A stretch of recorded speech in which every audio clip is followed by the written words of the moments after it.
So let it be written, so let it be done. This is Tabletop Terrors, and I promise that this is really Masters of the Dungeon. I wouldn't promise anything. A live stream in which we ask WebDM dungeon mastering questions. If you have seen a video and this seems like deja vu to you, is because I went live in the wrong event, and I take full responsibility for that. But we're here now, and we're going to do this thing live. Yes. I'm Tim. This is James. We are here with the incomparable WebDM. Let's start it off with the Tabtarian toast and get this thing kicking off on jet boosters. May you mend the first break. May you kill the first snake. And may you conquer everything you undertake. Slancha. One day, we're going to have to do it with shots. I'm pretty jealous of him. As much as I would love to drink and film videos, it's a terrible idea. But one day we have to try it. Listen, he's living the dream over there. I'm only taking shots of Maine root beer, so. Oh, okay. See, it looked like you were like straight up. I was like, wow, he's just like going for it. Yeah, let's Jim do Beam. it. Let's do I was it. like, I am envious of this man. No, dude, I thought he is a highly functing alcoholic. I was like, he's doing it. That's great. I took the iron liver feed at 4th level, so It's advantage versus poison. So that does explain a lot. That does. He's like, yeah, I'm hungover from PAX. You know what the cure for that is? A rollover. Rollover, baby. Oh, that's amazing. Okay, so what we're going to do is just really pick your brains about how you dungeon master. I think the questions that we get the most are the same sort of boilerplate. How do you prep? What's your favorite this? What's your favorite that? And this series is in an attempt to just pick the brains of brilliant DMs and say, what's your jam? As for people in the chat, we will be taking far fewer, if any, questions. Certainly at the beginning, we kind of have a few questions we want to get through for this series. We may touch on some things if it's on topic or something, but generally we're going to kind of try and keep on it. And maybe depending on how much time we have, we'll do some more Q&A at the end. Beauty. Cool. Sounds great. sounds awesome. Killer. So we're going to start out with the big guns here. This one is it's a higher level question. What is your core philosophy as a dungeon master? Like if you had to come up with your mission statement, what would that be? I'll go first because I know I'm going to talk a lot less than Jim on a lot of these questions. My philosophy that I finally figured out over the years is the most important thing is make sure that everyone is having fun. Your story isn't more important than the player's fun, and to follow your players because generally they're the ones on the adventure, and so they will lead you to the adventure. So, if the players come up with something cool and you're like, yeah, that's really cool, well, let that be the thing. Let that be the path to the next part of the adventure, and that's okay. Even if you don't use that cool thing that you wrote.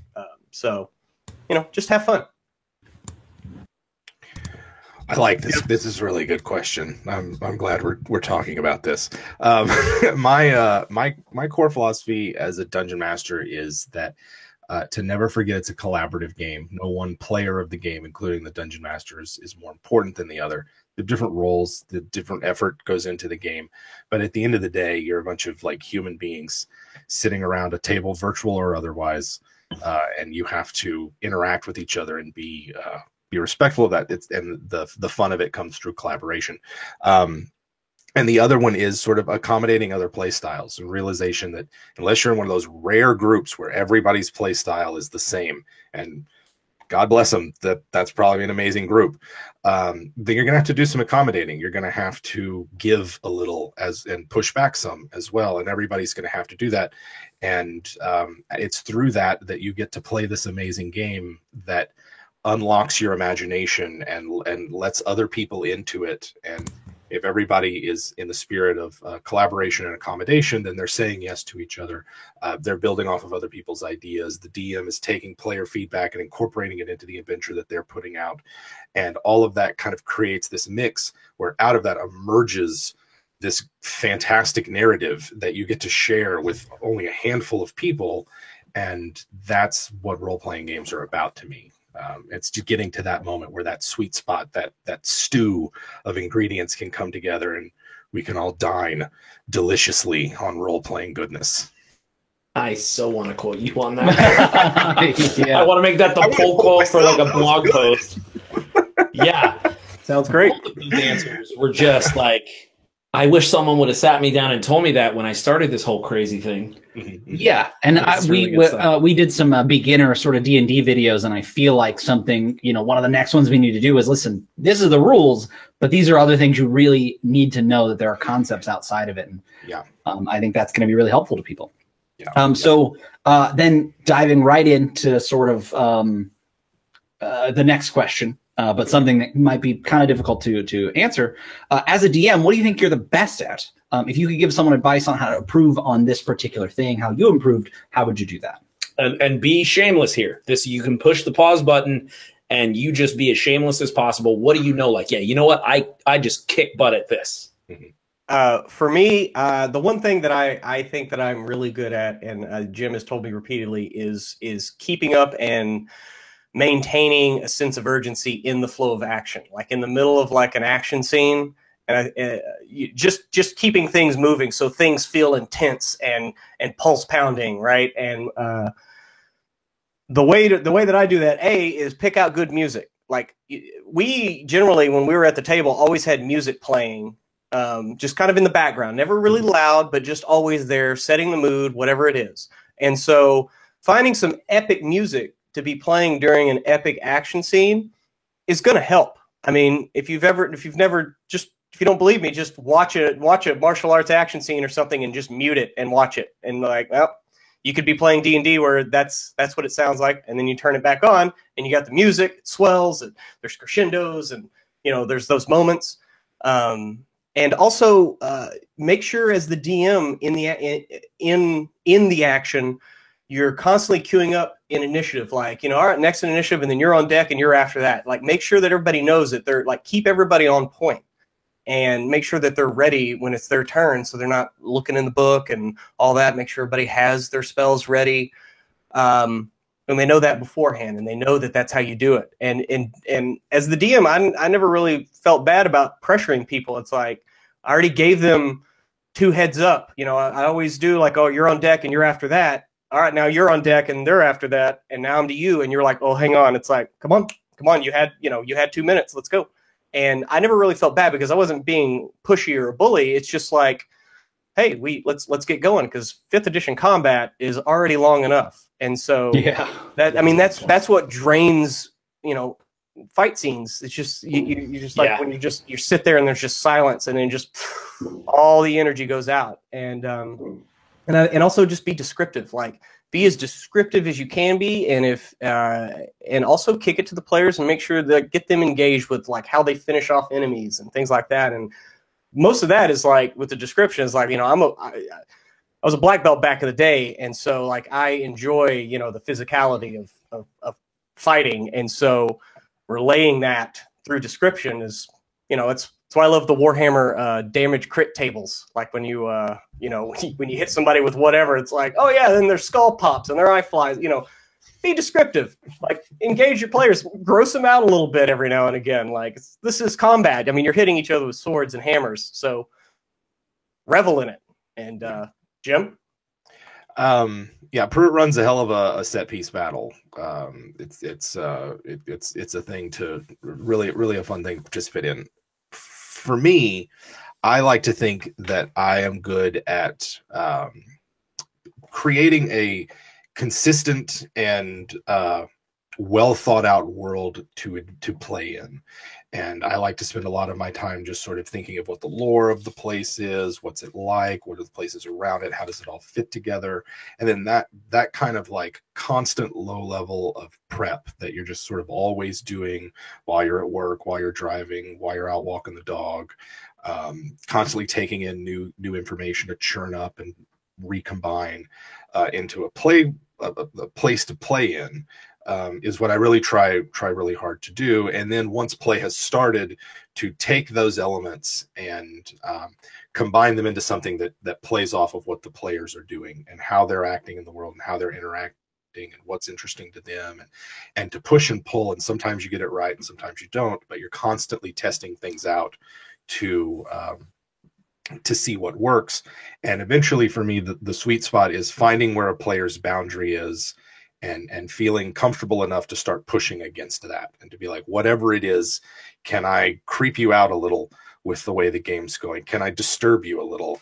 Can I make you think a little? Can I put you in a position where your character has to make a morally repugnant choice?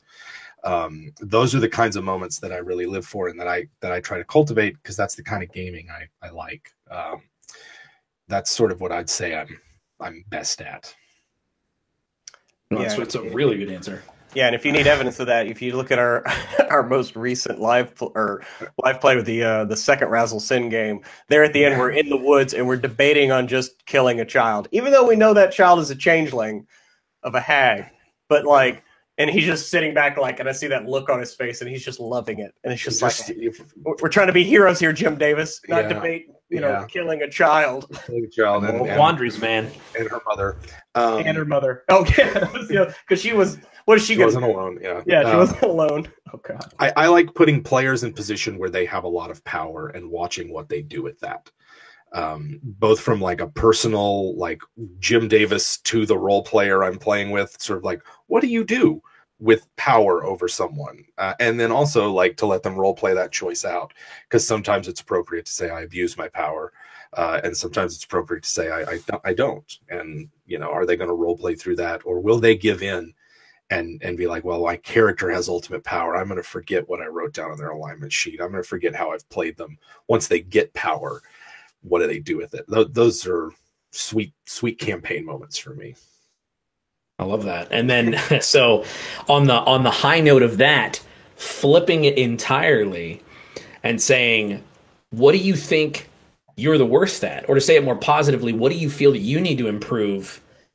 And what do you think you need to do to improve it?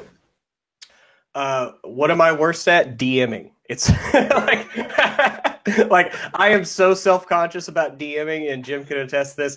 All of my players are like, dude, you're great as a DM, you should just do it. And it just like, so letting go of that and just playing the game. But and so I've been doing this for a long time, so I'm not really sure the advice I would give anyone other than listen to the people around you, because if everyone is telling you something and you're telling yourself something different, you should listen to all the different points of view that have come to the same conclusion, because it's probably reality as opposed to just over criticism of oneself. So, not to get too philosophical about it, but go into a therapy session here on the Q&A. That's a great answer. But listen to others, because not everybody's lying to you, because that's just weird. Yeah, that's a really good answer. Yeah, it's a very good answer. Do more of what you think. Yes, do all of that. Anyway, for me, I don't particularly enjoy combat from a DM's perspective. I don't get a lot of joy out of downing a player or producing like a really complex tactical situation.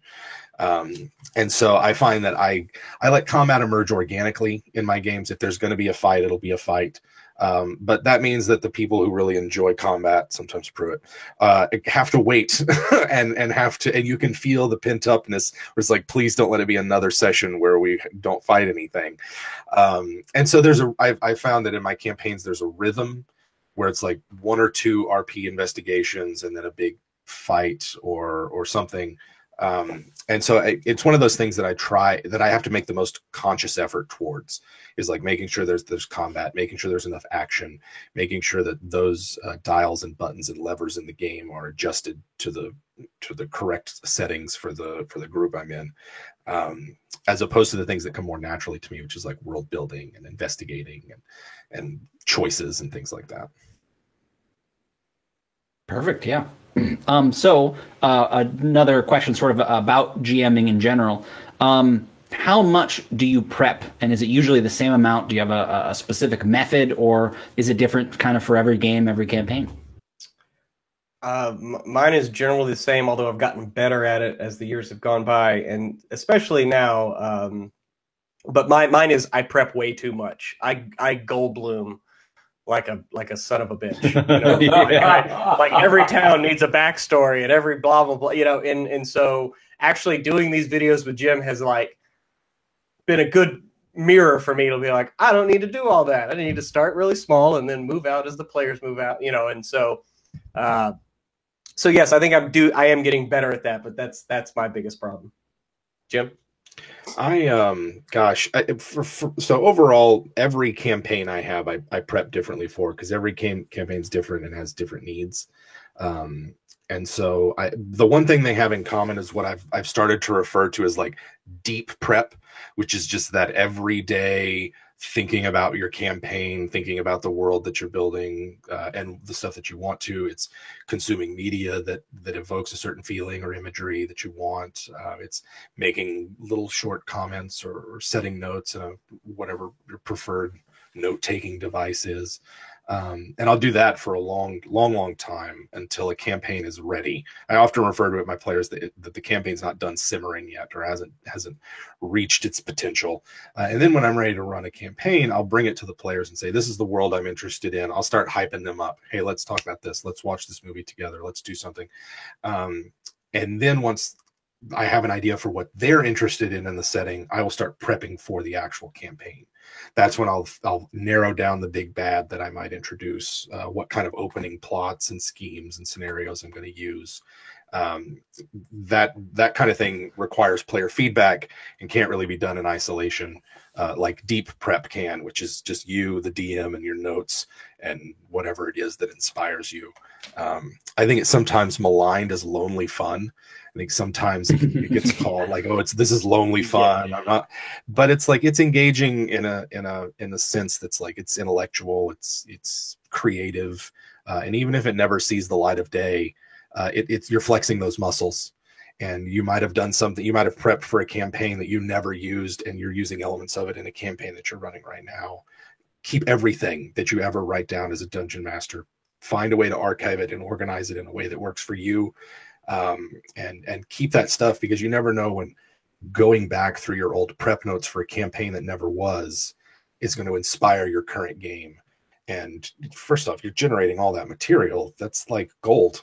Hang on to it. Yeah. And never foolishly throw it away in a move or something.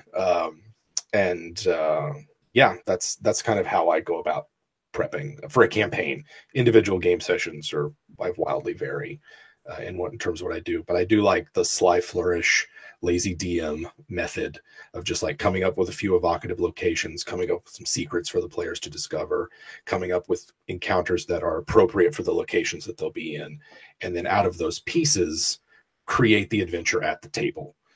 That's kind of mostly how I do it. Sometimes I do more prep than that. Sometimes I do shamelessly less.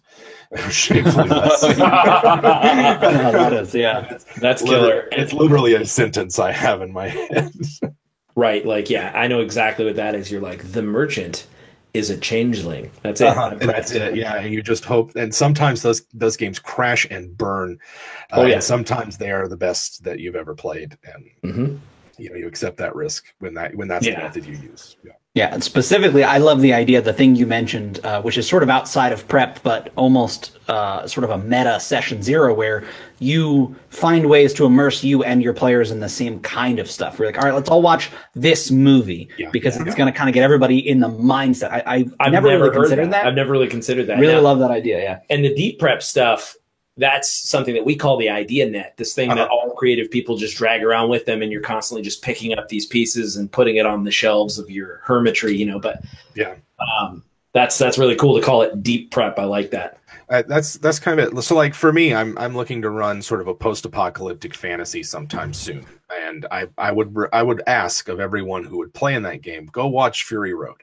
Just go, or whatever your favorite post-apocalyptic movie is, really, to get in the mindset of this is a breakdown of society. And there's specific setting details that I would throw out a document for, but I want them in the mindset of like themes and evocative imagery, less so than like, well, my orc is a part of this specific tribe that you prepped for. Those kind of details can be worked out in a session zero, and I will largely leave to the players. I ask them to create a character that's thematically appropriate for the game I'm running, not necessarily that fits in every little minutia of the setting as I've thought it. That's what I go for. Yeah, or watch The Road and come back to the table once you're done crying. Yes. So. Yeah, no kidding, right? Yeah, exactly. That's how you start your session zero. It's 2 hours of Chinese food. It's 2 hours of The Road. I want to do All right, guys. Okay, guys. I just want to change this world. Can I here to play Cartoon Action Hour? Yeah. He's there with his kid. It's just to keep him alive. Sorry. Doing what he needs to do. Well, and we kind of covered this, but is there one very simple, like, what's your prep trick? And I think you kind of hit on that with the Sly Flourish thing, but is there one thing where you're like, oh man, I didn't prep.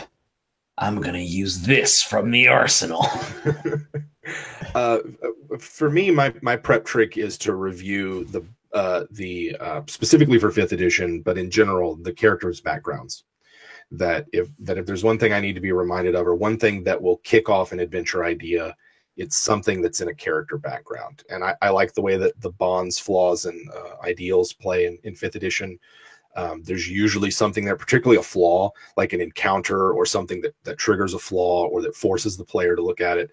And I might remind them, like, by the way, this is a flaw for your character in case you haven't looked at that sheet since you wrote it down. That would be my prep trick that I bring. I do like the Sly Flourish method, but even then I modify his method based on game to game stuff. But yeah, prep trick, just look and see what the character sheets can give you that's killer to make it for a session. That's a good trick. Anything in your hopper over there, Pruitt, or? No, actually, I'm going to be lame on this one. I really don't. I haven't DM'd enough to really develop anything like that. So I disagree. Pruitt had a method. Pruitt had a really cool method for his Spelljammer game where he created a series of random tables that he would inspire him. Yeah. I have some random tables, and I did. Yes, a lot of the adventures I did create off of that random table list where I would just roll a few things on it, and it was almost just like adventure dice. Where you just roll the dice and you have to create the adventure out of it.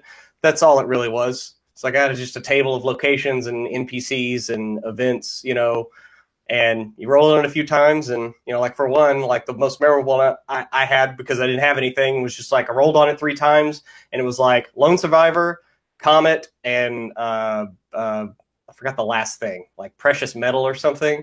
And so it was just like, okay, you find a comet and you need these precious metals and you detect them. And when you get up there, it's actually a casket with a lone survivor inside of it. And it turns out that they found like this ancient dwarven hero.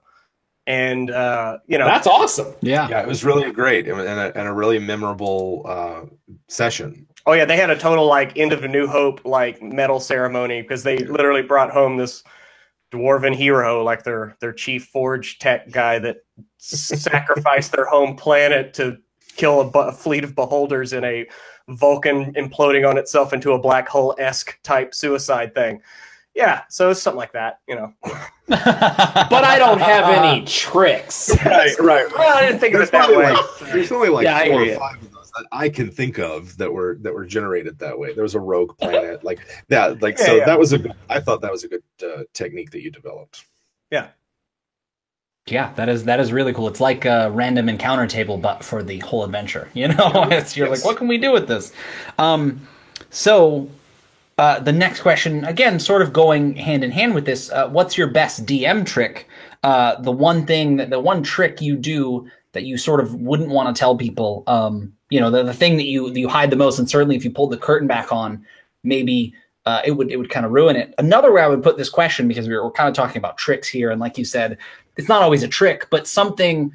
What is the thing you try to remember the most when you're GMing? Like for me, I've recently kind of been like, okay, I want to talk as little as possible because I tend to over-explain. Like that's my thing.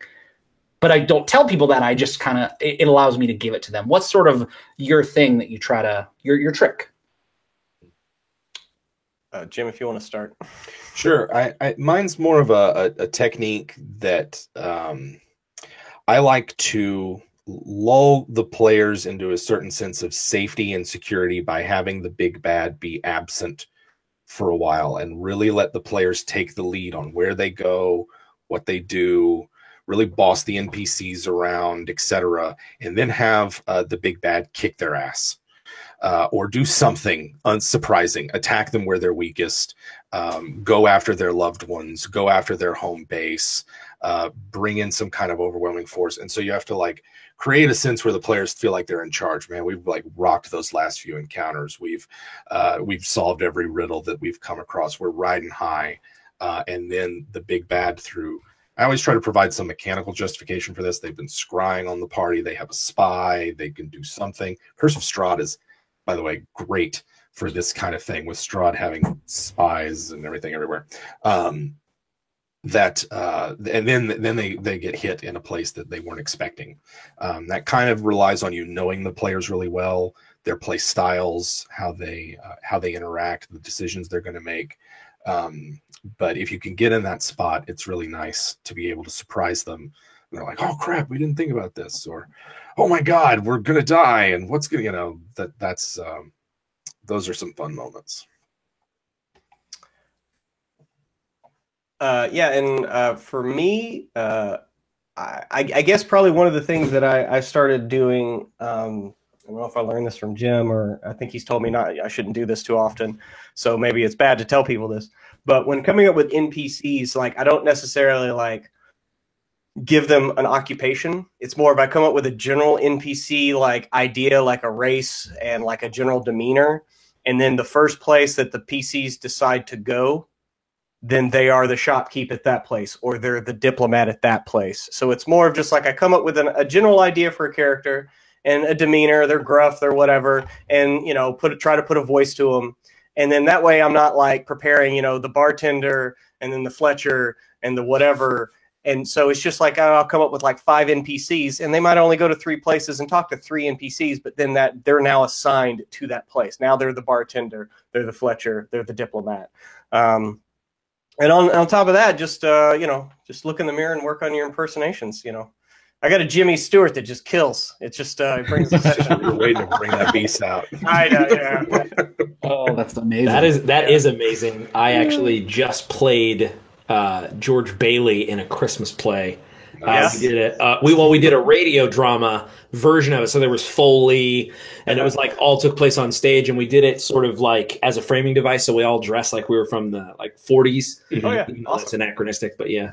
Nice. So yeah, that's killer. We gotta do that where we're like twin brothers in a Numenera game that sound like George Bailey. Yes. We're both doing Jimmy Stewart. Yeah. Mary, it's a wonderful cipher, Mary.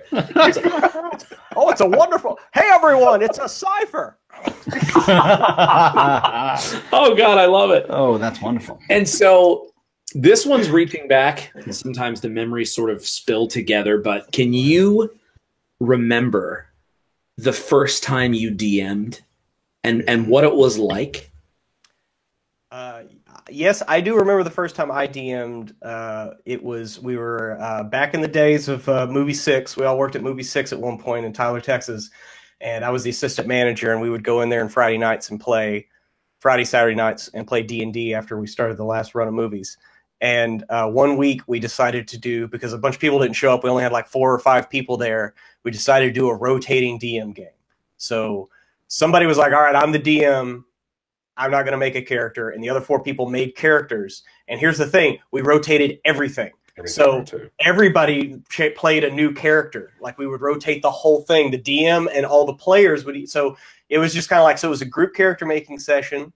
And we all like had input, like, yeah, let's do that. So we wanted a nice balanced party. And then it was like, I forgot. I think we set a timer. It was like every 10 minutes we rotated. And it was fairly often. It was, and that's the thing, is I think I was the last person in the rotation, and I made sure of that so I could watch everyone else and see what they were doing. And then that was fun. I mean, it got gonzo AF. Like, it was nuts. We were fighting on the ground, then all of a sudden we were flying, and there was a giant, storm giant castle, and we charged it, but then we made friends with them there because the enemy, anyway, it was nuts. Because you have 5 different people, as soon as they take the reins, would sometimes just take a 90-degree right turn, and it was fun. And so yeah, that's I actually do remember that quite vividly. It was a great time. That's so cool. Yeah, awesome. I was gonna say that might be one of the better first time DMing stories because it's so fun. I'm like, yeah, I want to go back and try that. Yeah. That was like, I think that was my first time playing AD&D 2nd edition. As well. So I didn't know the rules. I DM'd before, but I didn't know the rules. And so someone tried to cast a spell, and I just was annoyed. I was like, that doesn't work. And they're like, but it gets us three.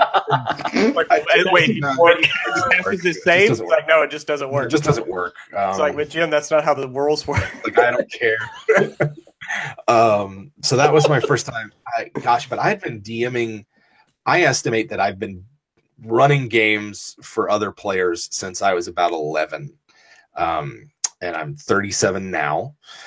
So that's a long time. I don't know that I know. Probably one of my first games that I ran was probably for my dad. And I bet it was either West End Star Wars, where I ran a solo game for him.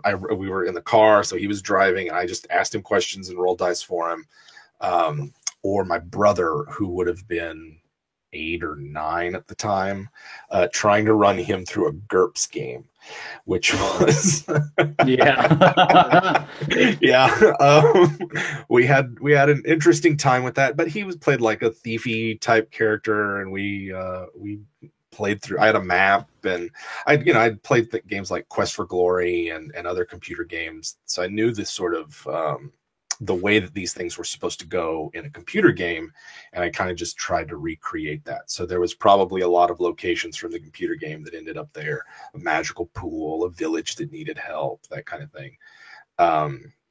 And then as I got older, I'd start DMing like Vampire or Mage was the big one. I loved Mage when it come out, and then eventually found my way to Dungeons and Dragons and DM'd was a proper dungeon master for Dungeons and Dragons right around the time that Pruitt's talking about, where we all worked at the same movie theater together, and I was just like somebody I'd played in a game with them, and it ended, and there was some argument over who would run the next game, and I was like, I'll just do it. Fine. I just need to play this game.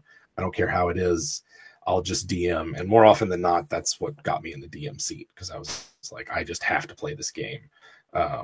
And everybody else is more interested in their characters, and I was like, I'll run the game. That's fine.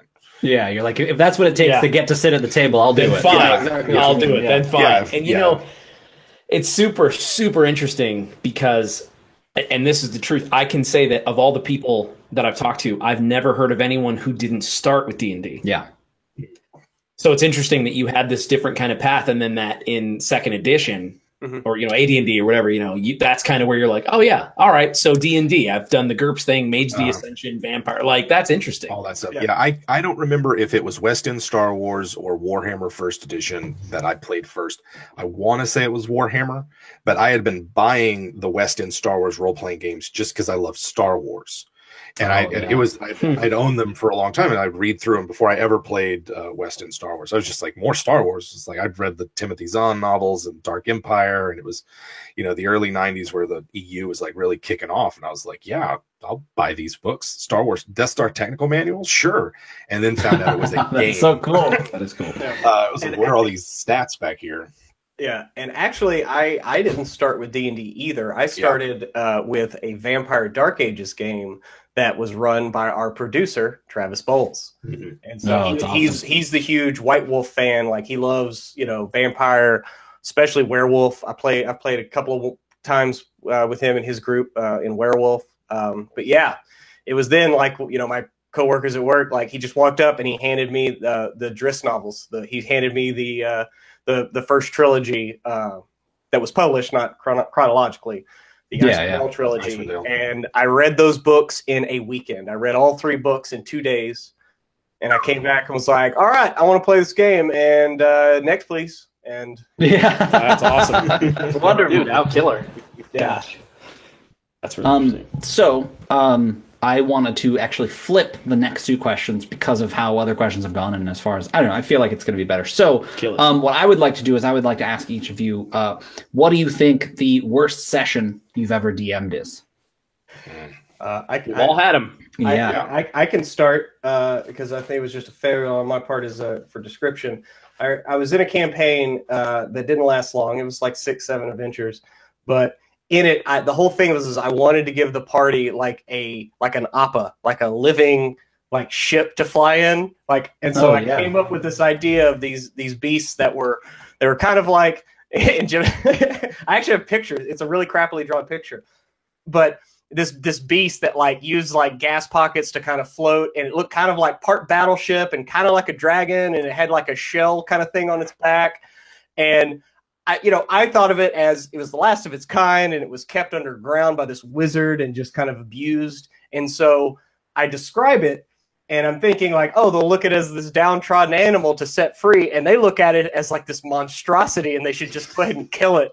Oh man! It was like we gotta crawl around inside its guts to make it work. It was on its back. It was back like basically the wizard had used magic to mold like its spines and stuff, and to capture like basically it exhaled oxygen, and so he created like all these kind of like fleshy tents and like chambers on its back that air would flow through, but they were sealed, and so it could go underwater and it could go in the air, and you wouldn't have to worry about oxygen, and you could live there, and it just wanted to fly and be happy, and you could bond with it on a whatever level.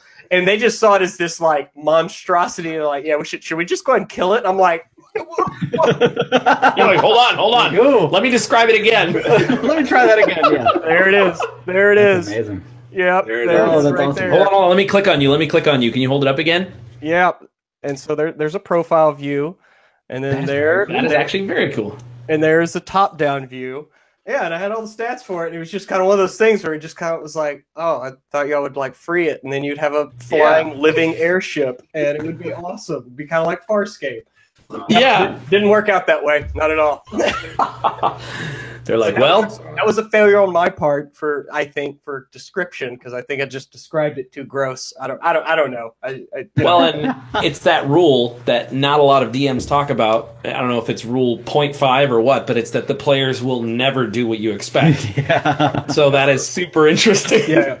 And I had a bit of My Precious Campaign syndrome with that. And it's just like they rejected it, and it was like, oh, this campaign is just over. And so I learned a valuable lesson with that. That's killer. Jim?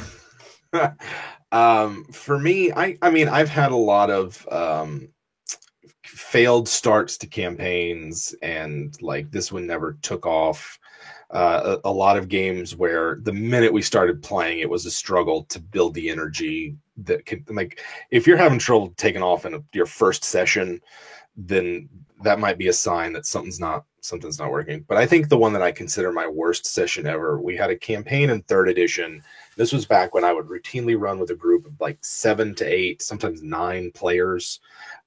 Great big group. We would meet at different people's houses, and it was one where Pruitt was in it, our producer Travis was in it, a bunch of other people were in it, and Travis had a thief that would steal things constantly, and he played one of the thieves who was.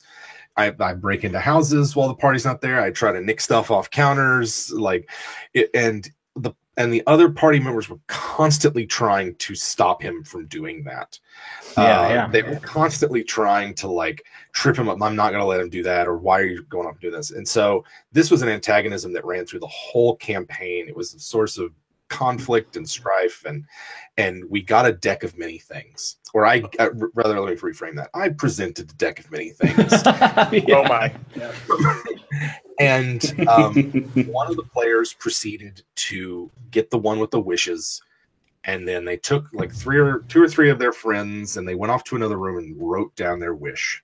And it was entirely, we're going to screw over Travis's character. We're going to take all this stuff away and punish him. And I read it, and there were some loopholes that I exploited. And I said, okay, everybody's stuff's gone. Like this is a wish. Yeah. This is not something that you can just say. It's just like all of your stuff's gone. All of the loot you've acquired, everything that you have accomplished, the deck it disappears. And they got mad about that. They tried to destroy the deck, and the Goddess of Luck came down and had to TPK them. I was not expecting that. Yeah, that's amazing. Yeah. And then there was an epilogue solo session with Travis as his character was rescued from hell by the Goddess of Love, who claimed his soul. It's a very good ending for Travis's campaign. For Travis's character, everyone else was angry and seemingly bitter, and I think that might have been the last time Travis played Dungeons and Dragons. Yep. And It was I looked. Ever? Yeah, Like he doesn't since really then? played since he Up plays until the Oh my god! up until PAX. Yeah, Holy cow! because it was I learned a lot of lessons, and so a lot of like WebDM's advice on like just talking to the players and sitting down and being like, hey, let's act like human beings here. And they came out of experiences like that. So funny story, but it was not pleasant at the time. Yeah. Oh yeah. God, those are some And really actually- good ones. And actually, Jim, you just reminded me of another bad session where I had a deck of many things in the Spelljammer campaign, and they went to every length because they knew it was high enough level that they knew what this meant. So they signed all of their belongings off to their the quartermaster of the ships to give them temporary ownership. And they went to immediate like an asteroid just in the middle of nowhere that had a light atmosphere, so they could stay there for about a couple of hours. It was like, all right, come back in a couple of hours and pick us up. Yeah, we But don't the want any problem of those ruined towers taking away our spell jamming vessels. Yeah, so they signed ownership of everything away. And I was like, okay. But the thing is I don't know what happened. I just read the entry wrong, and I just had twice the amount of negative cards than good cards somehow. Like, I just read the cards wrong. It was a complete just F up as a DM. It was a bloodbath. Is what it was. Everybody got two people got their souls trapped. People got enemies after them, and it was like the campaign was ripe for adventure from then on. Like they had to go save someone and dodge a couple of devils that were now hated them and stuff like that.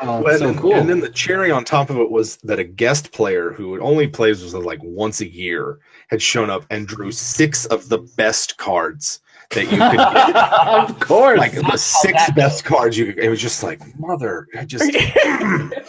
It's gone. So yeah, that was a big failure on my part. So, and that's kind of interesting. So that leads into the next one, which is essentially flipping that around. And this one is difficult to answer. So I want to frame it in a way that it's for you as a dungeon master. So not necessarily the players, but what do you feel is your perfect pitch game where you were like, that was the one. That is the best game I have ever DM'd, as your opinion of it and how you felt after it. It's really tough. For me, I even drew a crappy picture of it, which was the Bloodborne. Again, hold on. Is the Bloodborne Orcs assault on the Atakan Consortium ship, which is done here in the distance in the background. Here's one of their light craft leaving their mothership because the party was tracking this ship because they wanted to pirate what was on the Atakan Consortium ship. That was the drug company that was doing all this stuff in the background. And then they stumble upon this orc raid. So it was just one of those things where it was like there were 6 different ships involved in this combat and keeping all those elements rolling. And it was just epic. I mean, like even at the table, I was like, oh my God, this is amazing. Because they come in and they board the main mothership because they saw that all the boats were gone. So they were like, well, there's probably not that many people left on the mothership. So they dropped most of their fighters off there. And then Emma, I believe, was her cosmic druid was piloting the Spelljammer, and she took off and hit one of the other long ships that was on its way. And by that time, the long ships that were attacking the other ship, the Atakan Consortium ship, were heading back, and they basically did a few strafing runs on them, and then swung back around. And by the time it was all said and done, they individually kicked all the orcs' asses, and now they had like another ship. They saved that ship from being destroyed and added another ship to their armada and added 2 more long ships. So by the end of it, they had like 4 ships, and it all worked. And it was like this amazing, epic action scene that I never really rivaled after that, I don't think. And but it was one of those sessions that just everything about it was clicking on all cylinders. And yeah, Jim. Best session I've ever DM'd. Gosh, I really only think it's hard for me to think in terms of sessions. I think more in terms of like my campaigns, and it's hard to pick out like individual ones.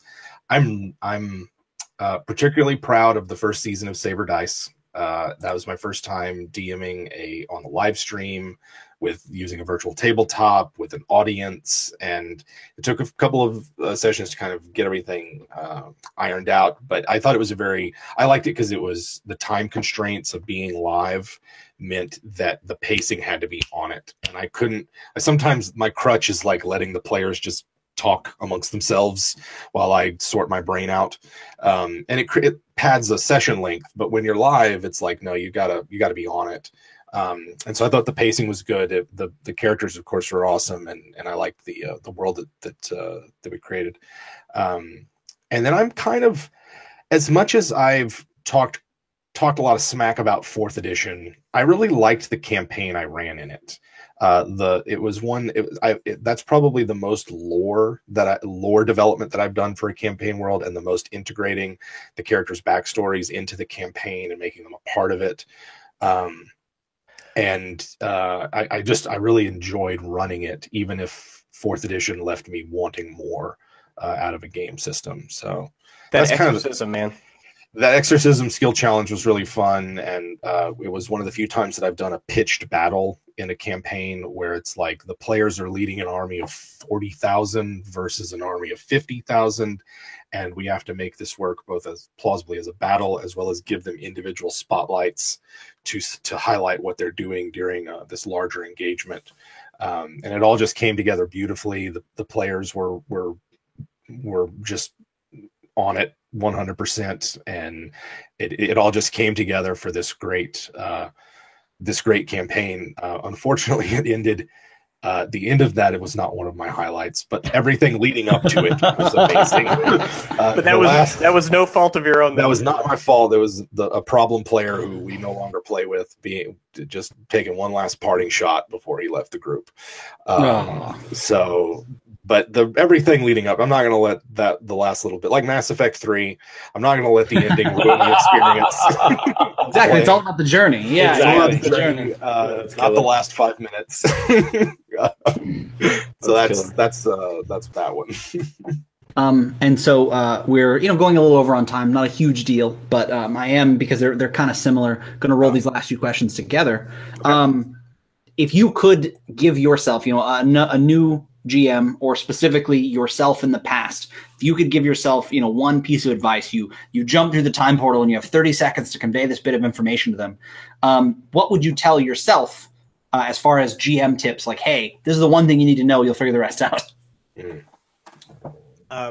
Only focus on the world within 3 days of travel in the world from the PCs, and focus on the PCs and what they're into, and only just come up with a few NPCs, and you'll be fine. And pretty much everything else will take care of itself. Yeah, exactly. Basically, not over prepping. Yeah. Yeah, that's because that has always been my biggest problem, and so that would probably be something along those lines. That is killer advice. Yeah. Prep the world within 3 days travel. Yeah, I like that. I like the specific sort of range. And again, I was said 30 seconds, not because we were over on time, just because that's how the time machine works in this instance. Mm-hmm. So of course, I just wanted to make that clear that I'm not trying to rush you guys, but that is perfect. That is the perfect little nugget of like, they're never going to make it really outside of 3 days travel unless they have a really good reason to, So I really like that. There could be a lot of adventure in that. For me, I think it's the lesson that I had to learn, and that I can really tell, like, Mark's one style of DMing from another, is that you will have more fun if you let go control of where the game goes. I was told as a DM, all you need to do to run a game, like whenever I was first starting, the advice I always got was like, just like think of a cool ending and then work your players towards there. And it was just like, that was all the advice, was like, think of your ending that you want and then manipulate the game, massage it till it gets there. And I was constantly unsatisfied, didn't like the outcomes, felt like I was being overbearing. And it was learning to let go of that control and say, like, I don't know where this session, campaign, encounter is going to end. We're going to figure that out together. Is when I really started loving dungeon mastering and being like, I prefer this to playing. That's really good. And it's funny because all those people who told you that, I feel like they were giving you the best advice they had at the moment, because I had this mental picture of this like smoking doctor from the 60s going, well, if you get out a little more, your heart will be in better condition. Right. Like, because it's what they know. And I'm like, the people who told you that just... Yeah, they weren't trying. All they knew. Yeah, they weren't trying to, hurt your gaming. But yeah, it's like I struggle with that myself, and I think you did too, Tim. Oh, 100%. You're always like, oh well, and after they do this, they'll do this, and I started learning. Like anytime you're saying, oh, and after the players do X or figure out X or talk to X, you're like, nope, it's a bad spot to be in. Yeah, I like that. And I'm glad that that's not the zeitgeist that we're in now, that there's a very open sort of understanding for a lot of players of what we just discussed. Oh, man, I think about it all the time, not to get off on a huge unexplored tangent, but, like, just think about, like, DMing when I did. Like, I first started in the early 90s, and there was, you could read Dungeon or Dragon magazine for advice. There was the Sage Advice column. But that was it in terms of you just whatever weird stuff that your dungeon master that you played under did, you probably replicated. Mm-hmm. And it isn't until like much later as the online world kind of explodes and you're like, wait a second, I can go to forums and sort of talk to other people about it. And now it's like you can watch videos and live plays, which are way more instructive than someone just talking about D&D, says the guy who just talks about D&D. And like there's just so much else out there that if you're starting DMing now, you have a wealth of resources that those of us starting 20, 15, I mean 10 years ago didn't have. And that's like a gift. And I expect to see better dungeon masters. I expect to see people who have a bunch of tools that they can use to make their games amazing, and not just like the one tool that we had to figure out and then abandon when it didn't work for us and create new ones. I only see better things for the hobby overall in terms of like experience of play because of the resources that are available now. It's an amazing time to be a part of the hobby. So yeah, I started, pretty early and around 3.5, so I wasn't really into that and everything. But when I got back into it, I was like, I can't imagine a world where I can't go online and look up how someone else runs an encounter. It makes me think of Monopoly. If you played when you were younger, the rules book was so little, there was so little in it, but everybody had their own house rules. So your house rules likely followed whatever theirs did, and then you go play with someone else, and they're like, no, you don't get any money for getting on free parking and this and this. But that was way more rules. You know what I mean? Like, right. I can't even imagine that, like, some people are just like, no, we just do it this way. This is how I do crits. This is how I do initiative. I just changed it because I want to. And you may not know any better. Yeah, and I think one of the most advantageous things, in addition to the prolific amount of information, is the player pool. Yeah. And like right now, if we were, just even 10 years ago, the technology wasn't there for us to do this kind of a chat like this. Right. And stream it and it's like, so being able to play with people who share your play style and finding those people is just way different because you had to play with those people who had those Monopoly house rules or you didn't play Monopoly. Yeah, exactly. Or those problem players. Yeah. And I think there was a lot of like beautiful idiosyncratic things that came out of that. You sometimes read people like this thing's been floating around for seemed like months where it's like the guy who's run the 35 years in the same world. And it's like the video has got all the miniatures and terrain. And I feel like I've read about those people all my life where people are like, yeah, we started in 75 and game's still going. But when they describe the game that they play, it's nothing like Dungeons and Dragons. They've made so many modifications and rules. It's like, yeah, we switched to percentile and then we did this and then we got rid of classes entirely, but we still play D&D, right? And it's maybe not really. Maybe not really, but you're playing something that's great, right? Like clearly it's working for you.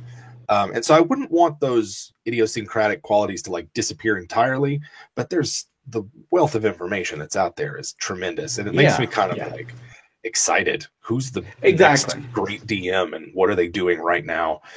Because and I feel like now you just have more choices of which things to add to your game because you're like there are like 3 different cool ways that you could do initiative that I can think of, not even that just exist.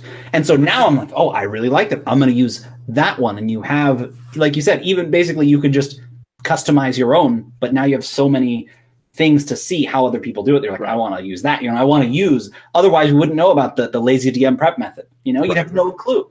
So I really love that idea. And so to sort of wrap things up, I am so happy that we're alive in a time where someone just sent me, it's actually Matt from A Fistful of Dice. He sent me, me and James were in a group chat, and he sent us a picture of a Dungeons and Dragon t-shirt in Target. Yeah. And I thought, guys, we're in the mainstream. Yeah. There you go.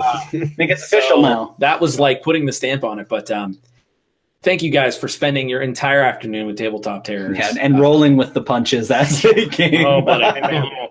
Your show just went just like ours does, so you know. Oh man, It's yeah. all good. It's all good.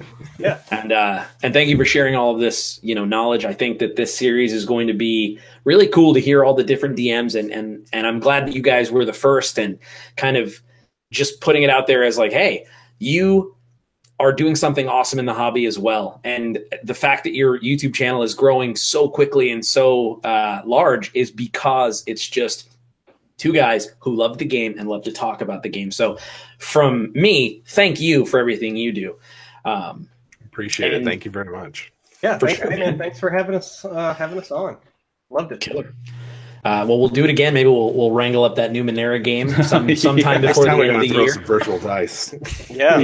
Sounds good, man. Yeah, man. So, and thank you all for viewing. And maybe what we can do is, if you didn't get any chances to ask questions, maybe we can ask in the near future. If the WebDM guys could maybe come back to this video, if anybody wants to post questions in the next week or so, I'll do an effort. James will have an effort to go in and answer, but maybe if the WebDM guys can hop on there and just kind of answer some, because we thank you all for not being able to talk to us. I set aside time out of every week to answer YouTube comments. It's no problem to add in one other video to hit up, check the comments on. No problem at all. Perfect. That's amazing. Yeah. So that's killer. So, all right, guys. Well, thank you. And until next time, may your dice roll high.